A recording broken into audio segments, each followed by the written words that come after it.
Hey there, kiddos, and welcome back to the channel. I'm Uncle Frank, hoping that you are having a great day. And in today's video, I'm going to be sitting back in my very comfortable chair, relaxing and having a little conversation with all of you guys about video games, collectibles, and crossing the streams, and the potential value in crossing the streams. You see, in today's video, I'm going to be showing you guys 3 different items, and I want you guys to try and figure out what the common link is between all 3 of these items. All right, I'm going to bring them up for you, okay? First off, we have Yu-Gi-Oh! The Early Days collection for the Nintendo Switch, a compilation of some very early Yu-Gi-Oh! Video games, some of which have never been released in English before. Cool stuff. This game is also notable because it comes with a little Yu-Gi-Oh! Trading card. Pretty cool stuff. Then we have Lego Chima? Kaima? I don't know how to pronounce that word. Chima Blavel's Journey for the 3DS. One of many, many Lego games that have been made over the last decades. This one is pretty neat because it's based on an actual Lego property, not some other property licensed to Lego, like the Star Wars video games, for instance. And also, it comes with a little Lego minifigure. Neat. And then finally, also for the 3DS, we have Corpse Party, Back to School Edition, a horror-themed RPG, which is pretty interesting, all things considered, and this is a special edition, so it comes with some anime figurines. Okay. Now, these 3 items are all very different genres of games. And you'd struggle, I think, to find someone who might be interested in all 3 of these, or even one of these, who are just kind of tentatively into video games. But maybe you kids are smart enough to figure out what these all have in common. Have you figured it out yet? Maybe left your guess in the comments? I'm going to tell you, it's that all 3 of these video games come packaged with some sort of collectible, which is, all things considered, pretty interesting. You see, a lot of people tend to forget that the video game market is, by its nature, a collectibles market. But it is not a collectibles market that has a particularly universal reach. Yes, video games are more popular now than they've ever been. That is undeniable. Trust me. I remember a time when you would get bullied for even being slightly interested in Atari games, for instance. What a day. But while they are collectible and are a collectibles category, games are also a utility, and that is people enjoy playing video games, not just collecting the video games. And there are plenty of people out there who are aware that video games are collectible, but only care about them insofar as they can play them. In fact, I would go as far as to say that the vast majority of people who interact with video games are just people who want to play the video games. They'll buy a game, play it, complete the main storyline, or squeeze out all the fun they can with their friends, and then sell it or forget it in their Steam library, right? But games like these, they have something else to them that makes them more than just a video game collectible. They are a I don't even know how to quite word it. They are a multi-category collectible. Yeah, that's a good way to phrase it. You know, this is a video game, but it's also a Lego collectible because there's a Lego minifigure in it. This is a video game and also a trading card collectible because there's a trading card in it.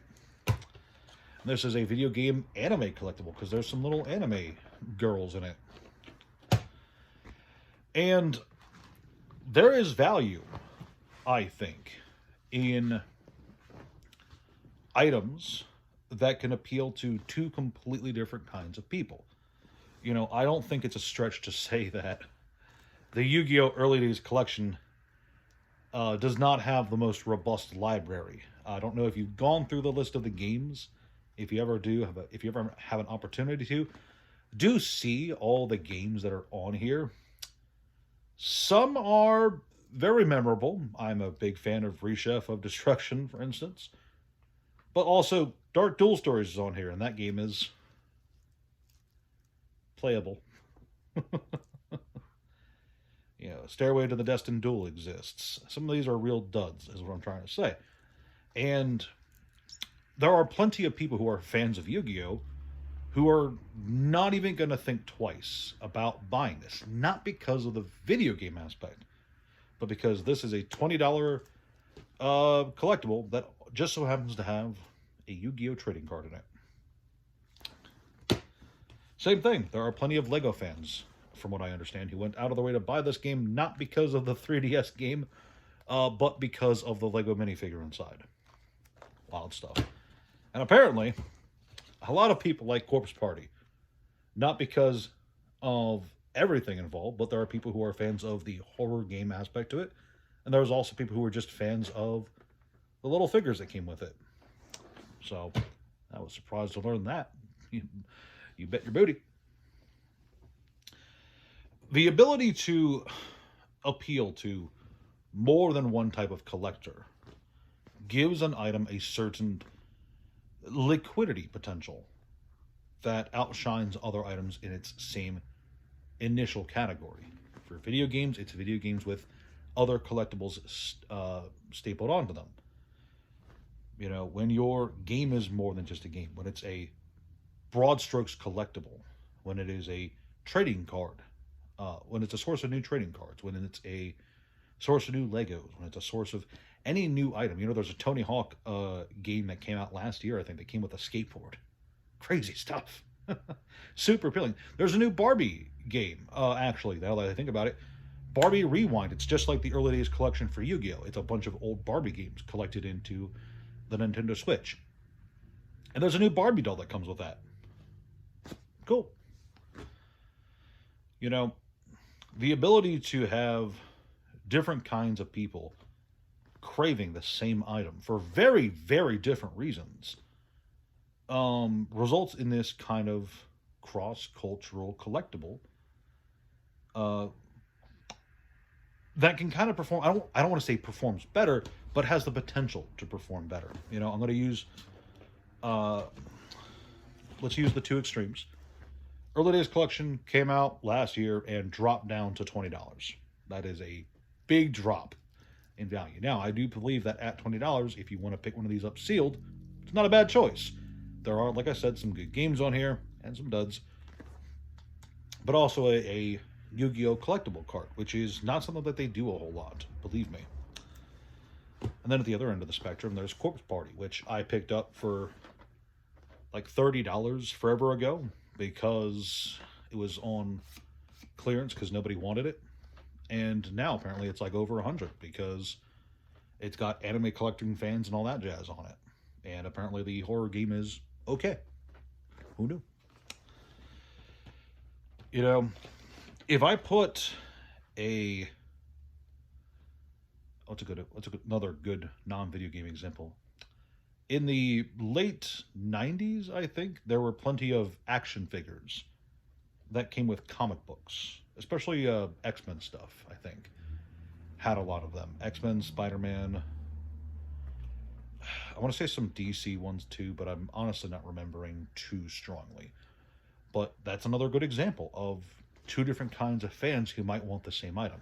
Comic book fans and fans of action figures. You give little Timmy his little Batman toy, and his brother gets a comic book out of it. It's a good multi-appeal. What I'm trying to say in this video is shit like this appeals to me on a level that's hard to properly articulate because now that I think about it, I'm doing a terrible job of explaining why these kind of things appeal to me. I just mentioned a Barbie game. I'm not a Barbie fan. I'm not particularly fond of any of the games I think I saw in the collection. But I see a Barbie toy, a Barbie doll that's available through a Nintendo Switch game, and I go, I might grab that. Neat. I would, of course, be more tempted if it was a Transformer or a Bakugan. There was a Bakugan game for the DS forever ago that came with its own unique Bakugan. That was neat. You know, but this kind of stuff, this kind of extra collectibles thing, the real appeal to it is that there's loads and loads. Let me be very clear. There's loads of special editions for video games out there, okay? Nearly every AAA title under the sun has a collectible edition or a special edition that comes with an extra skin for a gun in the game, or some in-game currency, or a new map unlocked early on, or some crazy digital crap like that that you can't actually do anything with. Gone, I think, is the industry-wide practice of putting actual collectibles into the collector's edition of video games. It's very rare that that happens. And again, it's not just video games. This is a cross-market thing. But a lot of collectibles become lazier with time. And I believe that's unfortunate. You know, I don't think, for instance, that the early days collection is a particularly impressive item on its own. But I do think I would much rather throw $20 at this to get a full library of games plus a card instead of throwing $60 at a collector's edition, I don't know, Call of Duty 13 and get a special rainbow flag on my gun or something. I don't know. I rather enjoy. It piques my interest, I should say, when there's a video game that releases that can appeal to more than just video game collectors. It can appeal to skateboard collectors, like with the Tony Hawk thing, or whatever have you. So what I'm trying to say in this video is, I think this kind of stuff is cool. And there's no real message behind it. You know, there's no advice or anything. It's, if you have a chance, definitely try looking for some games like these, because there are some cool things out there that have actual collectible aspects to it, not just the fake collector's edition nonsense that so many AAA studios put out these days. Anyway, this was definitely more of a ramble video than I anticipated going into it, so I'm going to end it there. Thank you guys so much for watching. I'll see you guys next time. Ciao.